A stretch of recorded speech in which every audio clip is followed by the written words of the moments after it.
Resonance से मैं देवेश गुप्ता। अभी हम लोग शुरू करेंगे जनरल साइंस का अगला चैप्टर। अभी जिस चैप्टर को हम डिस्कस कर चुके हैं, पहले विटामिन के बारे में पढ़ चुके हैं। विटामिन बॉडी के लिए भी एसेंशियल होते हैं, लेकिन ये बॉडी को एनर्जी प्रोवाइड नहीं करते हैं।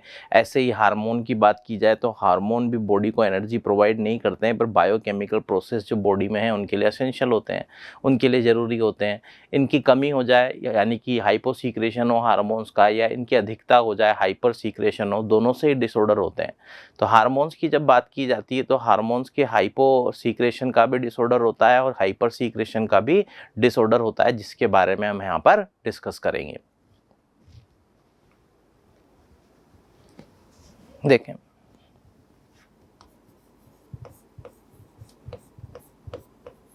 हार्मोन की बात की जाए, it is word of Greek language, Greek भाषा का शब्द है।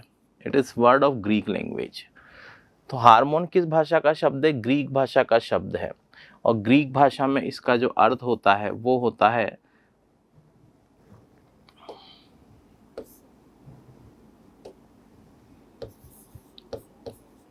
शरीर को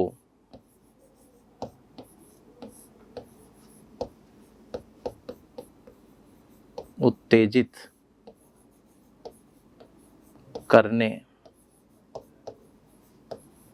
वाले पदार्थ।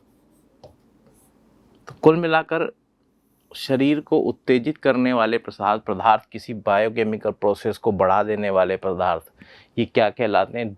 ग्रीक भाषा में हार्मोन कहलाते हैं, इसीलिए इनको हार्मोन कहा गया है। तो हार्मोन की जब बात करते हैं तो बॉडी में ये ग्लैंड से रिलीज होते हैं, ग्लैंड से इनका सीक्रेशन होता है।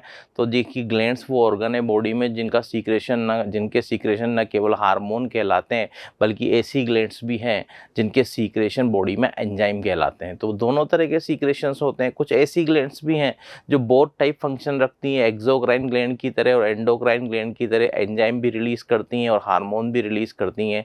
तो इसी बारे में आगे हम लोग स्टडी करेंगे, इसको विषय को आगे बढ़ा रहे हैं। तो देखिए, आपकी बुक में, नोटबुक में एक पहली लाइन लिख लीजिए, hormone is word of Greek language, mean of hormone is body को उत्तेजित करने वाले पदार्थ।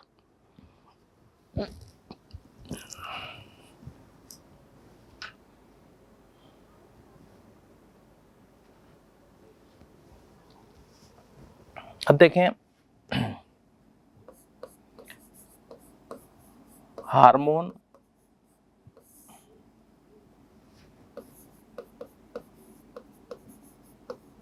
ग्रंथियों से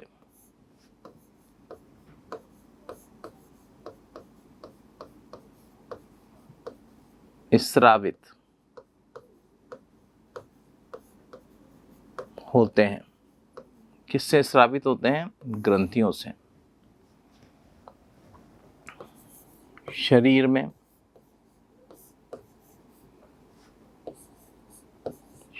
में 3 प्रकार की ग्रंथियां होती है।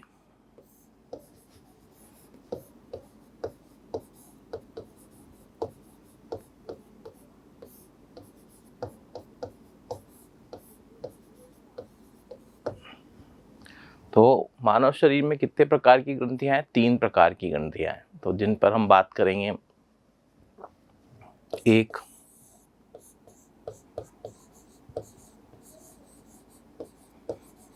एंडोक्राइन ग्लैंड,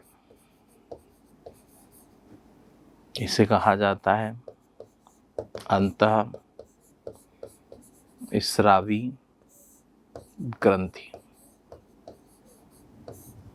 दूसरी होती है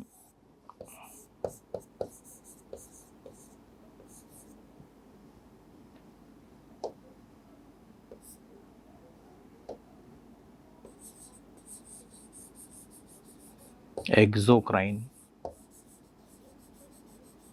ग्लैंड, जिसे कहा जाता है बहिर्स्रावी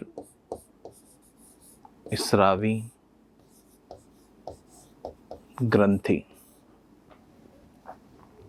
तीसरे प्रकार की कौन सी है?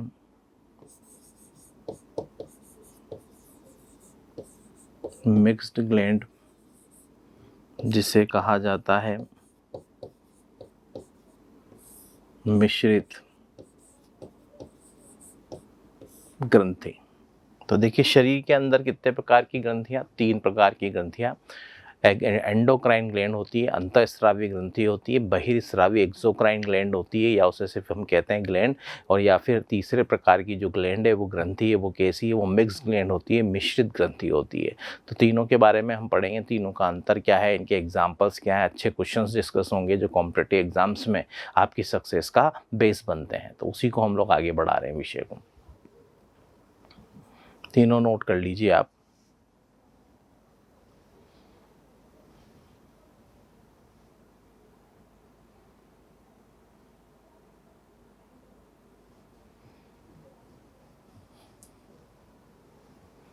अब देखिए यहाँ पर जब बात कर रहे हैं, पहली जो ग्लैंड है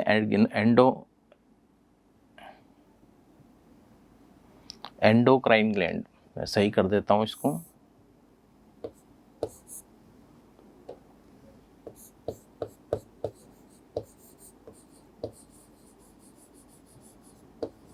एंडोक्राइन ग्लैंड, तो ये अंतःस्रावी ग्रंथि है, एंडोक्राइन ग्लैंड है। अब देखिए नलिका विहीन ग्रंथि होती है। इसका मतलब दीज आर डक्टलेस ग्लैंड। ये कैसी ग्रंथियां हैं, डक्टलेस होती है, नलिका विहीन होती है। दीज आर डक्टलेस ग्लैंड्स, तो ये नलिका विहीन ग्रंथियां होती है। अर्थात इनमें से जो सीक्रेशन रिलीज होता है उसको किसी ले जाने के लिए, किसी विशेष ऑर्गन तक सप्लाई करने के लिए कोई ऐसी डक्ट या नलिका नहीं पाई जाती है। इनका स्राव, इनका जो सीक्रेशन होता है, इनका स्राव सीधे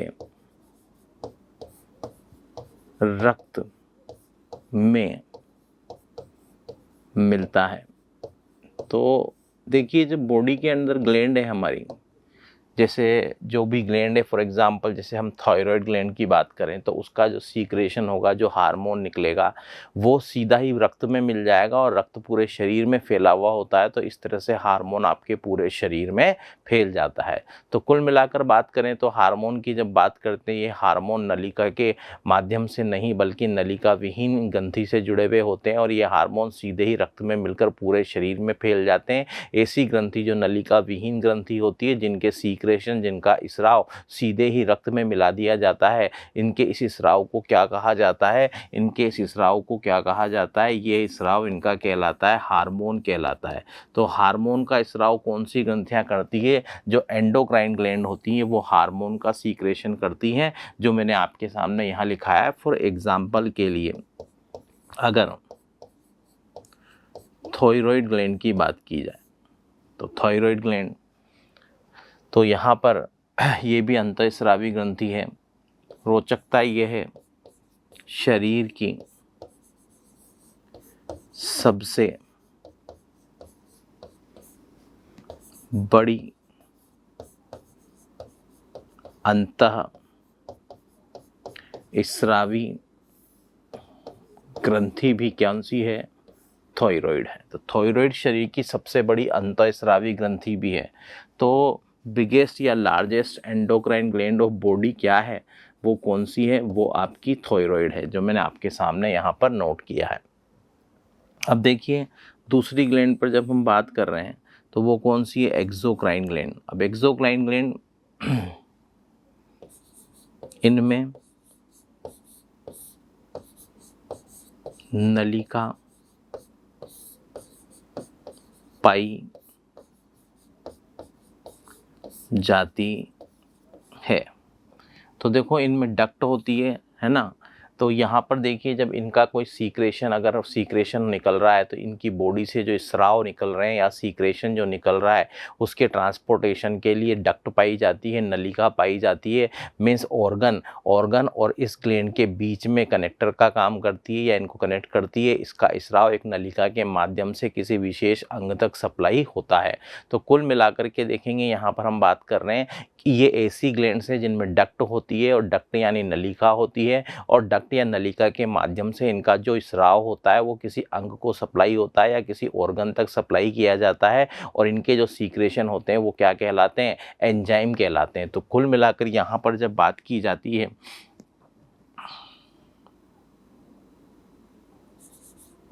इनके स्राव,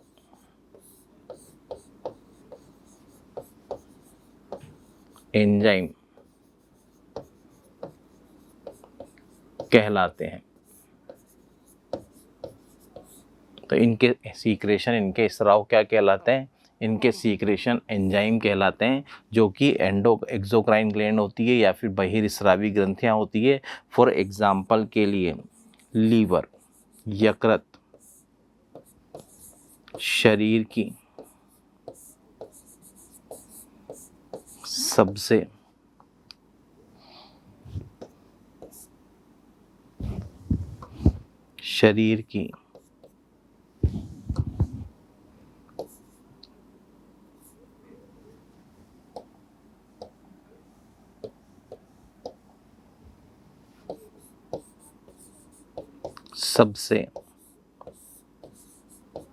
बड़ी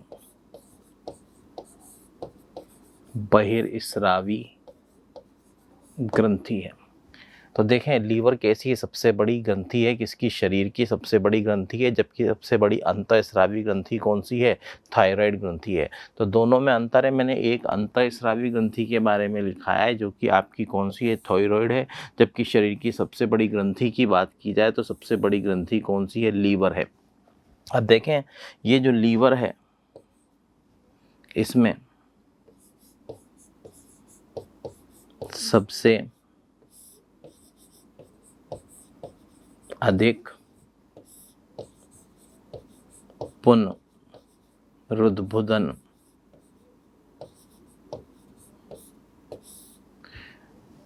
खुद को रीजनरेट कर लेना, खुद को ठीक कर लेना, अगर चोट लगी है, कट लगा है तो उसका रिपेयर हो जाना, रीजनरेशन की पावर, पुनरुद्भुदन की क्षमता। तो इसमें सबसे अधिक पुनरुद्भुदन की क्षमता होती है। तो बॉडी में स्किन से भी ज़्यादा रीजनरेशन पावर, अपने को ठीक करने की क्षमता, जैसे स्किन पर चोट लग जाए या स्किन पर कट लग जाए तो वो अपने आप जुड़ जाती है, उसी तरह से अगर लीवर पे चोट लग जाए या कट लग जाए तो वो सबसे तेज़ी से रिकवर करता है। तो अगर बॉडी में सबसे ज़्यादा रीजनरेशन पावर किसी ऑर्गन में है, पुनरुद्भुदन क्षमता किसी अंग में है, तो वो किस में है, वो लीवर के अंदर है। तो मैंने आपके लिए लिखा है सबसे अधिक पुनरुद्भुदन क्षमता होती है किसके अंदर होती है, लीवर में होती है। लीवर को ही क्या कहा जाता है, लीवर को ही स्टूडेंट क्या कहा जाता है, लीवर को ही कहा जाता है यकृत। तो आपके लिए एक से ज़्यादा इंपॉर्टेंट क्वेश्चन मैं यहाँ नोट करता जा रहा हूँ जो इनसे रिलेटेड है, ये आपकी नोटबुक में नोट कर लीजिए। अब इसके बाद बात करें तो देखिए सबसे कम पुनरुद्भुदन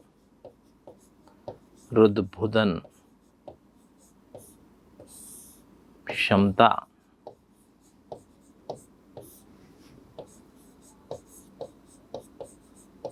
मस्तिष्क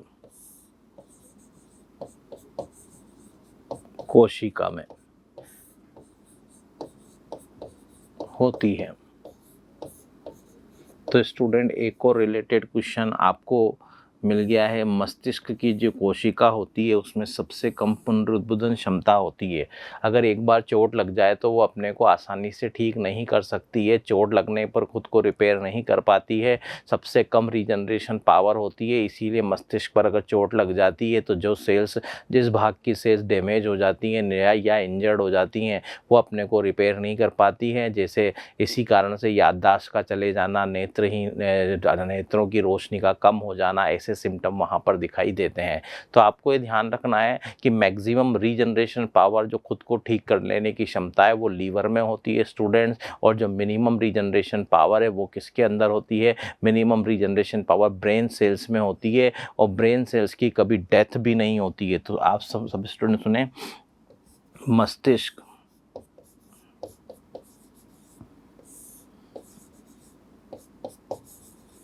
कोशिका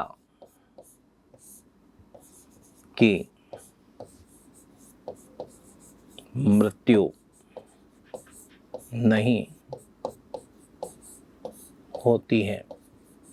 अब देखें, जैसे शरीर के अंदर आरबीसी या रेड ब्लड कार्प्यूल होती है, तो शरीर में जो रेड ब्लड कार्प्यूल होती है उसकी 120 दिन का लाइफ स्पान है। तो कुल मिलाकर हम जब देखेंगे तो 120 दिन का जीवन काल है, उसके बाद उसकी डेथ हो जाती है, नई आरबीसी फिर बनती है। तो हमारी बॉडी में जितनी भी कोशिकाएं हैं उनकी डेथ होती जाती है, उनकी जगह नई कोशिकाएं बनती जाती है। लेकिन शरीर में मस्तिष्क की कोशिकाएं ऐसी कोशिकाएं जिनकी स्वाभाविक मृत्यु नहीं होती है। जीवन में वो एक बार बनी थी, जब हम हमारी माँ के गर्भ में थे तब जो कोशिकाएं मस्तिष्क में बनी थी, जीवन भर हमारे मस्तिष्क में वही कोशिकाएं होती हैं। मस्तिष्क कोशिकाओं की कभी मृत्यु नहीं होती है। मृत्यु एक ही स्थिति में होगी, जब वो इंजर्ड हो जाए या उनको चोट लग जाए तो उनकी मृत्यु होगी। स्वाभाविक उनकी मृत्यु नहीं होती है और जीवन भर वो आपकी जीवित रहती है, वही कोशिकाएं आपके मस्तिष्क में रहती है। जबकि शरीर के अन्य भाग जो हैं स्टूडेंट, उनमें जब कोशिकाओं की मृत्यु हो जाती है, नई कोशिकाएं बनती है, तो पुरानी कोशिकाओं का स्थान नई कोशिकाएं ले लेती है। लेकिन आपके मस्तिष्क की कोशिकाओं में रीजनरेशन पावर बिल्कुल मिनिमम होती है, लेकिन इनकी कभी भी मृत्यु नहीं होती है।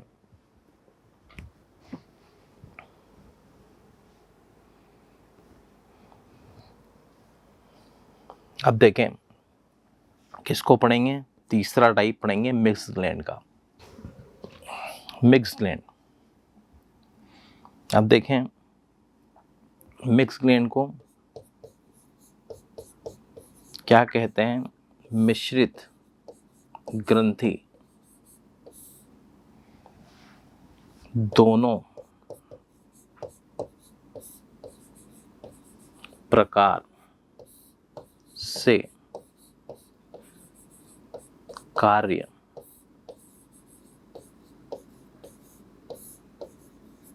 करती है।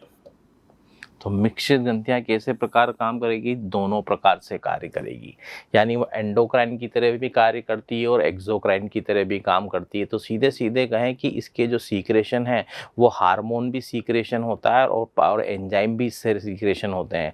तो मिश्रित ग्लैंड एक ऐसी ग्लैंड है जो हार्मोन के साथ साथ एंजाइम का भी स्राव करती है। फॉर एग्जाम्पल के लिए यहाँ पर बात करें हम, एग्जाम्पल के लिए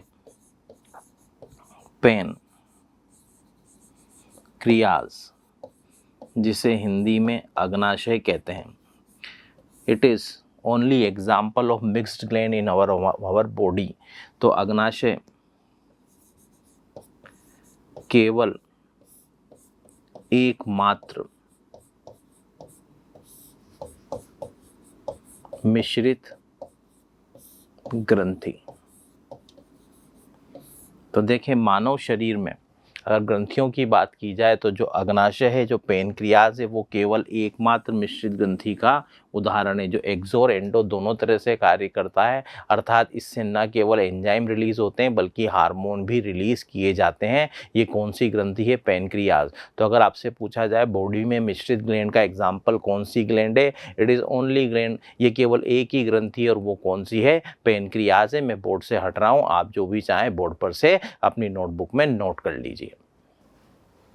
देखें हम जिस ग्रंथि के बारे में पढ़ने जा रहे हैं उसे क्या कहते हैं? पीयूष ग्रंथि। तो शरीर की ग्रंथियों वाला टॉपिक है, हार्मोन वाला टॉपिक है, हार्मोन पर ही डिस्कस हम लोग करेंगे, ग्लैंड्स पर डिस्कस करेंगे। पीयूष ग्रंथि, अब देखिए पीयूष ग्रंथि की बात की जाए तो इसे क्या कहा जाता है? पिट्यूटरी ग्लैंड कहा जाता है। तो इसे क्या कहा जाता है? पिट्यूटरी ग्लैंड कहते हैं। तो पिट्यूटरी ग्लैंड मैंने आपको बताया इसे क्या कहते हैं? पिट्यूटरी ग्लैंड या पीयूष ग्रंथि कहते हैं। अब देखिए ये मस्तिष्क में स्थित होती है और आकार मटर के दाने समान होता है। तो इसका जो आकार होता है वो कैसा होता है स्टूडेंट, इसका आकार तो मटर के दाने के समान होता है। तो ये बहुत छोटी ग्रंथि होती है और मटर के दाने के समान इसका आकार होता है और ये मस्तिष्क में स्थित होती है। इसे पिट्यूटरी ग्रंथि कहा जाता है। पिट्यूटरी ग्रंथि को हिंदी में क्या कहते हैं, पीयूष ग्रंथि कहते हैं। तो पिट्यूटरी ग्रंथि को क्या कहा जाता है, पीयूष ग्रंथि कहा जाता है। तो मटर के दाने के आकार की होती है शरीर की सभी ग्रंथियों का नियंत्रण व नियमन। इसका जो कार्य है वो क्या है, शरीर की सभी ग्रंथियों का नियंत्रण और नियमन करती है। और ये शरीर की सभी ग्रंथियों का नियंत्रण व नियमन करती है, इसीलिए इसी के कहा जाता है, इसी को कहा जाता है मास्टर ग्लैंड ऑफ बॉडी। शरीर की मास्टर ग्रंथि किसे कहा जाता है, पिट्यूटरी ग्लैंड को कहा जाता है। क्यों कहा जाता है, क्योंकि ये शरीर की सभी ग्रंथियों का नियंत्रण और नियमन करती है। तो शरीर की सभी ग्रंथियों का नियंत्रण और नियमन करने के कारण इसे मास्टर ग्रंथि कहा जाता है। शरीर की मास्टर ग्रंथि कौन सी कहलाती है, पिट्यूटरी ग्लैंड कहलाती है, जो मस्तिष्क में स्थित होती है। अब देखें मास्टर ग्लैंड ऑफ बॉडी के 3 पार्ट हम बांटते हैं यहाँ पर। इसे कहा जाता है एंटीरियर। एंटीरियर भाग का मतलब कौन सा हो गया, अग्रभाग। Number 2 intermediate part of gland. ये कौन सा भाग हो गया, ये इसका मध्य भाग है। तीसरा भाग पोस्टीरियर पार्ट, कौन सा भाग हो गया, पश्च भाग। तो 3 भाग हो गए इसके। देखिए मास्टर ग्लैंड ऑफ बॉडी जो बहुत छोटे आकार की ग्रंथि होती है, मटर के दाने के समान होती है, परंतु इसके 3 भाग होते हैं। एक अग्रभाग होता है, एक मध्य भाग होता है, एक पश्च भाग होता है। एक एंटीरियर पार्ट है, एक इंटरमीडिएट पार्ट है और एक कैसा पार्ट है, एक पोस्टीरियर पार्ट होता है। इनसे निकलने वाले हार्मोन्स के बारे में हम लोग डिस्कस करेंगे। तो सबसे पहले हम लोग जिस हार्मोन के बारे में पढ़ेंगे वो कौन से हार्मोन होंगे, पीयूष ग्रंथि के अग्रभाग से निकलने वाले हार्मोन।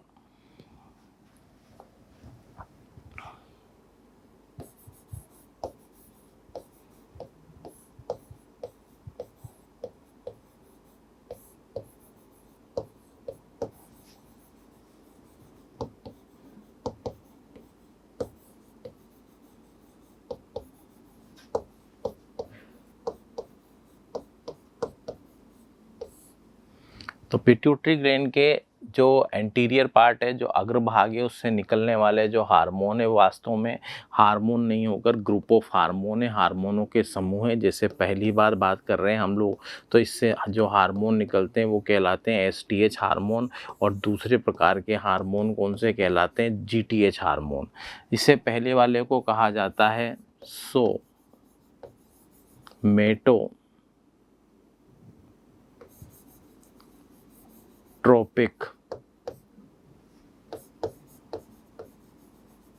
Hormone, सोमेटोट्रोपिक hormone.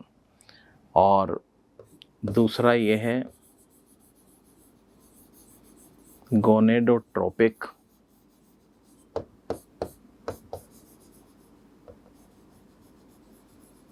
हार्मोन। तो गोनेडोट्रोपिक यानी जो जनन ग्रंथियों से संबंधित हार्मोन है वो आ जाएंगे इसमें। तो सबसे पहले कौन सा है, एसटीएच हार्मोन, फिर है जीटीएच हार्मोन। जीटीएच हार्मोन में 3 प्रकार के हार्मोन हैं। यहाँ पर जो जीटीएच हार्मोन है वो 3 प्रकार के हार्मोन होते हैं। इसमें आता है FSH hormone, LH hormone, PRLH hormone. पहला है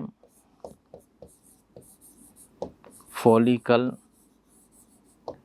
स्टिम्युलेटिंग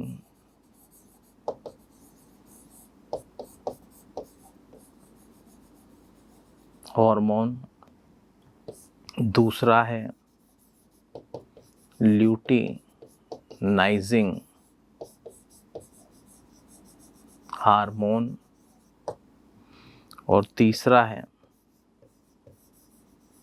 प्रोलैक्टिन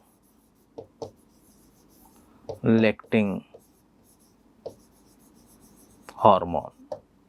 तीसरा कौन सा है? Prolactin hormone.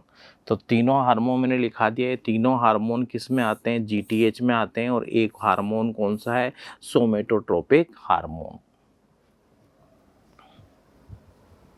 नोट कर लीजिए आप इन्हें अपनी नोटबुक में। अब देखिए,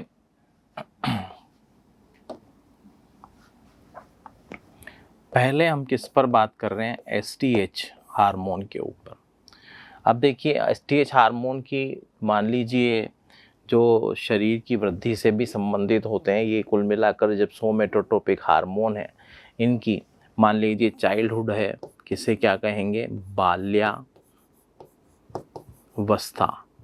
बाल्यावस्था में एक स्थिति, मान लीजिए इसका हाइपर सीक्रेशन हो रहा है। क्या हो रहा है? इस हार्मोन की मान लीजिए कमी हो रही है।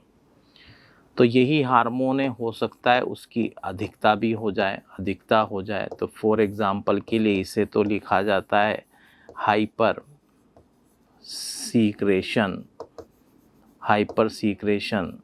और इसे लिखा जाता है हाइपो सीक्रेशन। तो एक हाइपर सीक्रेशन होता है और एक हाइपो सीक्रेशन होता है। दोनों के डिसऑर्डर दिखाई देंगे। अगर कमी हो गई तो बॉडी में ड्वार्फिज्म दिखाई देगा। क्या होगा? शरीर में बोनापन दिखाई देगा। शरीर बोना रह जाता है, ड्वार्फ रह जाता है।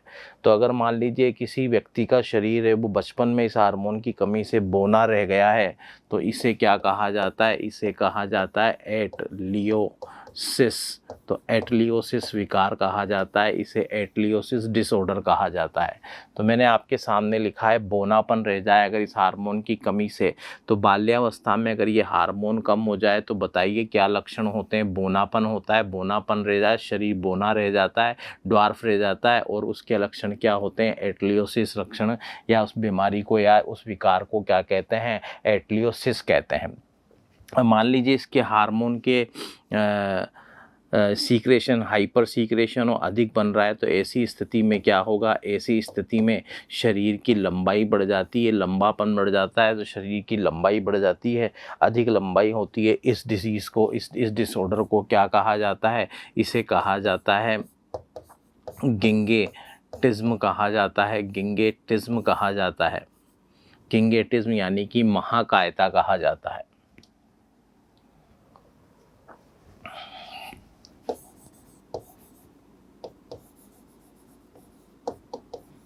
एटलियोसिस,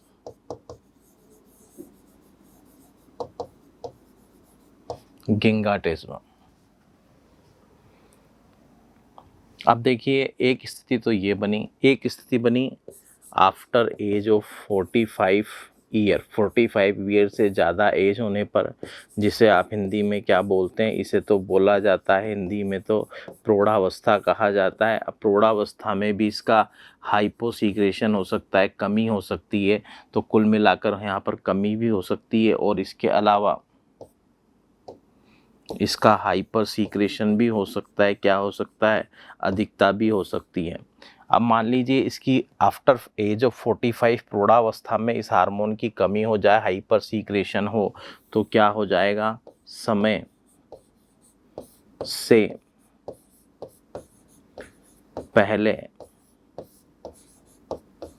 बुढ़ापा, समय से पहले ओल्ड एज के सिम्टम्स दिखाई देने लगते हैं। तो ऐसे व्यक्ति में त्वचा पर झुर्रियाँ पड़ जाना, बाल उड़ जाना, कमजोरी आना, समय से पहले बुढ़ापे के लक्षण दिखाई देने लगते हैं। इस डिसऑर्डर को क्या कहा जाता है? इस डिसऑर्डर को कहा जाता है स्टूडेंट साइमंड रोग, साइमंड रोग या साइमंड डिजीज, साइमन डिसऑर्डर। तो ये क्या कहलाता है? साइमन डिसऑर्डर कहलाता है। अब मान लीजिए हाइपर सीक्रेशन हो, तो ऐसी स्थिति में लंबाई व्यक्ति की अधिक होगी, जबड़े की अस्थियां बाहर निकलना जबड़े की अस्थियां बाहर निकलती हुई दिखाई देती है, मीन्स आपको हड्डियां दिखाई देगी चेहरे के अंदर, जबड़े की हड्डियां स्पष्ट दिखाई देने लगती है। ये किसके सिम्टम दिखाई देते हैं? ये अधिकता हाइपर सीक्रेशन के सिम्टम्स दिखाई देते हैं। जिस डिसऑर्डर की बात हम कर रहे हैं इसे क्या कहा जाता है? इसे कहा जाता है एक्रोमेगेली।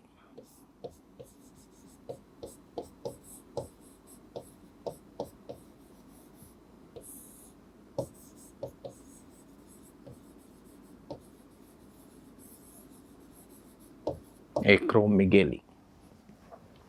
तो चारों डिसऑर्डर आप नोट कर लीजिए जो पूछे जाते हैं एसएससी में मिशन 2023 वाले बैच के लिए इम्पोर्टेंट। यहाँ पर 4 डिसऑर्डर है जो पूछे जाने की संभावना इनमें से होती है।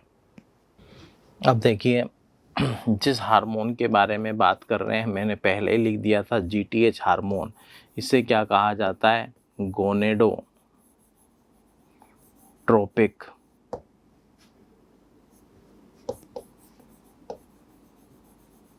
हार्मोन। गोनेडोट्रोपिक हार्मोन 3 प्रकार के हैं।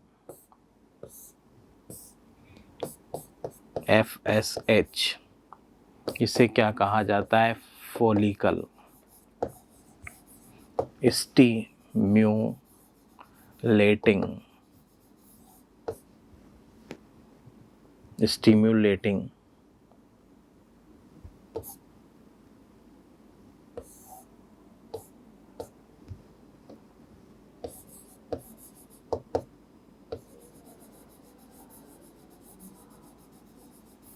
Stimulating hormone LH, luteinizing hormone PRLH, prolactin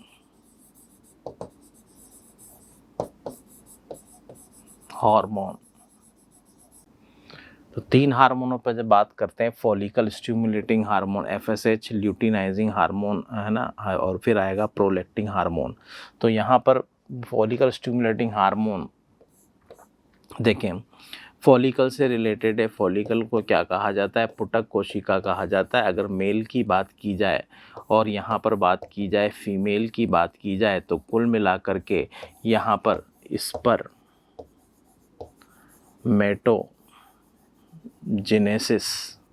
यानी किसके लिए? शुक्र जनन के लिए उत्तरदायी होता है। तो ये स्पर्मेटोजेनेसिस के लिए उत्तरदायी होगा मेल के अंदर, और फीमेल के अंदर यह ओजेनेसिस यानी अंड जनन के लिए उत्तरदायी होता है। अब देखिए इसकी तरह ही ल्यूटिनाइजिंग हार्मोन है। अगर मेल की बॉडी है और एक बॉडी है फीमेल की, मेल की बॉडी में यह टेस्टोस्टेरोन हार्मोन रिलीज करने के लिए रिस्पॉन्सिबल है, वहीं पर फीमेल में यह कार्पस ल्यूटियम को बनाए रखता है। अगर इसकी कमी हो जाए तो बॉडी में कार्पस ल्यूटियम डिस्ट्रॉय हो जाएगा और बॉडी के बाहर आ जाएगा, माँ कंसीव नहीं कर पाएगी। तो ल्यूटिनाइजिंग हार्मोन फीमेल में क्या काम करता है कि कार्पस ल्यूटियम को मेंटेन करता है, उसे स्थायी बनाए रखता है। कार्पस ल्यूटियम से फिर आगे और हार्मोन रिलीज होते हैं जो माँ को कंसीव करने में हेल्पफुल होते हैं। तो कुल मिलाकर के गर्भावस्था के दौरान भी कार्य करता है। तो कार्पस ल्यूटियम को बनाए रखना, टेस्टोस्टेरोन का सीक्रेशन, ये हार्मोन के काम है जो किससे कंट्रोल होते हैं? ल्यूटिनाइजिंग हार्मोन से कंट्रोल होते हैं। प्रोलैक्टिन हार्मोन मदर की मेमल ग्लैंड्स में स्तन ग्रंथियों का डेवलपमेंट, विकास और मिल्क का, दुग्ध का सीक्रेशन, स्रवण, ये किसके कार्य हैं? स्तन ग्रंथियों के विकास और दुग्ध का स्रवण या उसका स्राव किसके कार्य हैं? प्रोलैक्टिन हार्मोन से रिलेटेड होते हैं। तो आप इसको नोट कर लीजिए।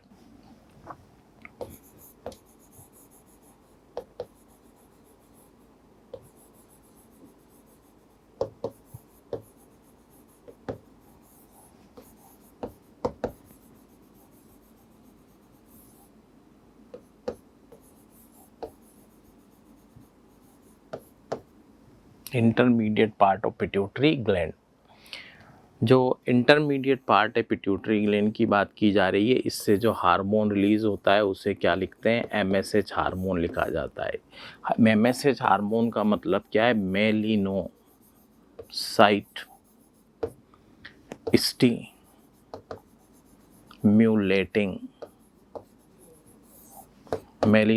Stimulating hormone. तो यहाँ पर देखें, मेलिनोसाइट स्टिमुलेटिंग हार्मोन की जब हम लोग बात कर रहे हैं, मेलिनोसाइट स्टिमुलेटिंग हार्मोन का कार्य क्या है, सिंथेसिस ऑफ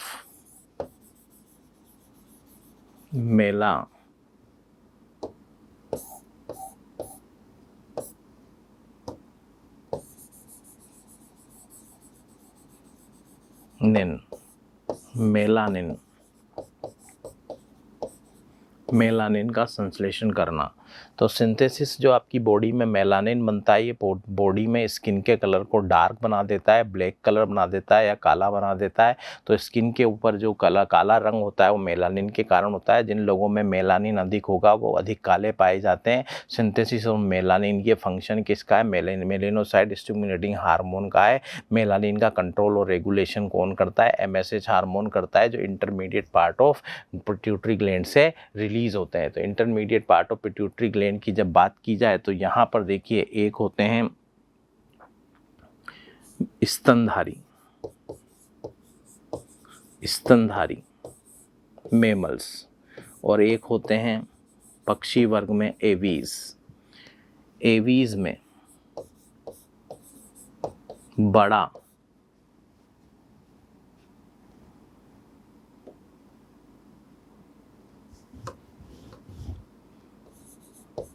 आकार होता है, बड़ा आकार होता है।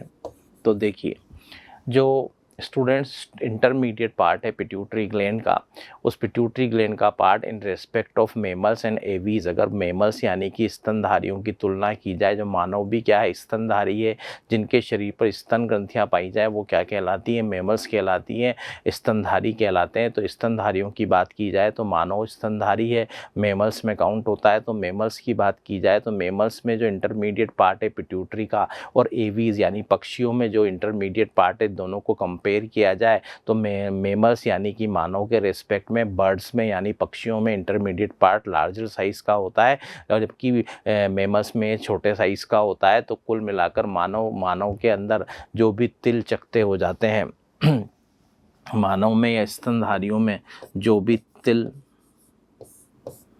चकते शरीर पर हो जाते हैं, चकते क्या होते हैं, स्पॉट्स होते हैं। तो जो भी तिल और चकते शरीर पर हो जाते हैं उसका कारण क्या है, उसका कारण है मेलानिन यानी एमएसएच हार्मोन से वो कंट्रोल होते हैं। यानी इंटरमीडिएट पार्ट ऑफ बॉडी जो है आपका, किसका, पिट्यूटरी ग्लैंड की बॉडी का जो इंटरमीडिएट पार्ट है उससे कंट्रोल होते हैं तिल और चकतों का नियंत्रण। ये पूछा गया क्वेश्चन है मिनी आईएएस यानी एसएससी में, तिल और चकतों का नियंत्रण पिट्यूटरी के किस भाग से रिलेटेड होता है, इंटरमीडिएट पार्ट से रिलेटेड होता है, जहां से एमएसएच हार्मोन रिलीज होता है जो त्वचा में मेलानिन की मात्रा का कंट्रोल और रेगुलेशन करता है। तो देखें, पिट्यूटरी ग्लैंड की जब हम लोग बात कर रहे हैं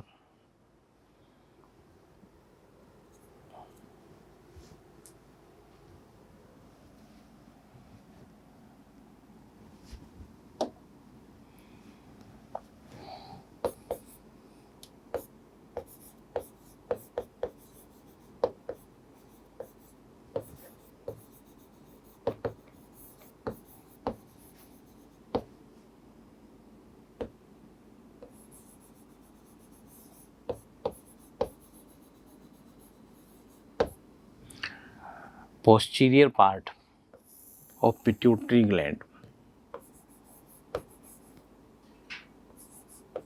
पीयूष ग्रंथि का पश्च भाग, इससे जो हार्मोन, इंपॉर्टेंट हार्मोन रिलीज होते हैं वो दो हैं, वेसो प्रोसीन हार्मोन और ऑक्सीटोसिन हार्मोन, वेसोप्रोसिन और ऑक्सीटोसिन हार्मोन।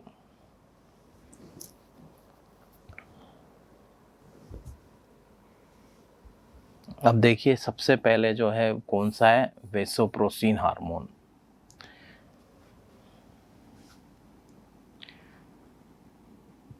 यह वृक्क को क्या कहते हैं, किडनी। यह वृक्क को मूत्र से जल की अतिरिक्त मात्रा पुनर्अवशोषण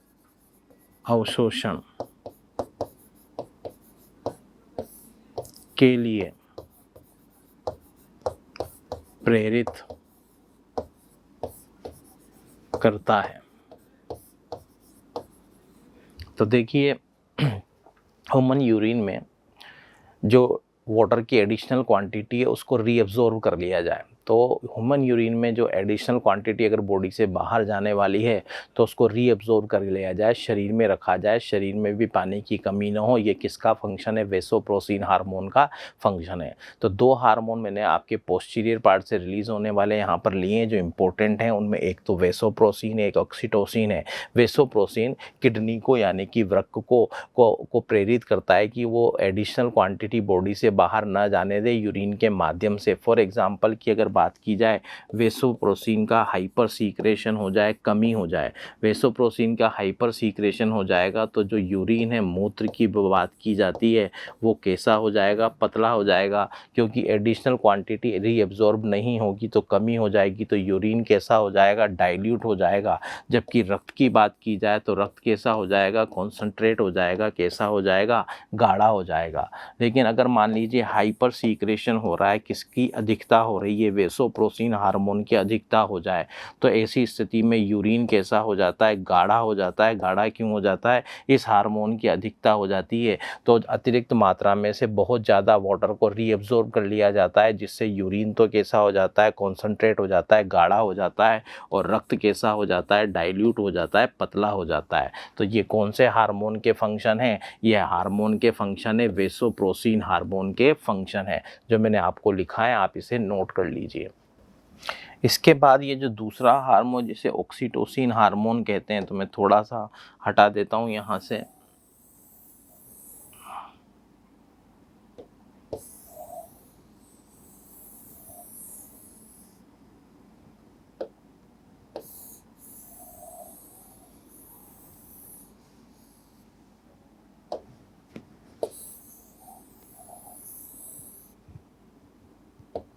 देखिए ये जो ऑक्सीटोसिन हार्मोन है, ये गर्भाशय क्या होता है, यूट्रस, तो यूट्रस के अंदर को श्रिंक करता है या गर्भाशय में सिकुड़न पैदा करता है। तो देखें जब डिलीवरी होने वाली है, बच्चे का जब जन्म होने वाला है, तो जो मदर का यूट्रस होता है उसमें सिकुड़न पैदा करता है, जिससे एक दबाव क्रिएट होता है और बच्चे का जन्म आसानी से जन्मनाल से के माध्यम से होता है। तो बच्चे के एक जन्म के लिए सहायक होता है, यानी गर्भाशय में सिकुड़न पैदा करता है। और इसके अलावा माँ के शरीर में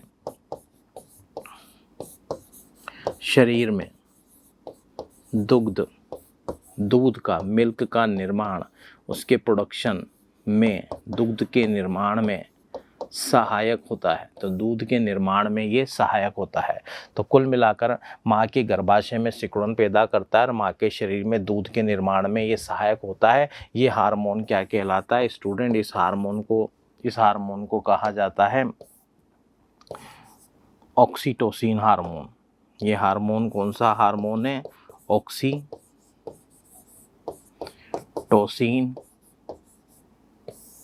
हार्मोन। तो हमने पिट्यूटरी ग्लैंड के हार्मोन अभी डिस्कस किए यहाँ पर।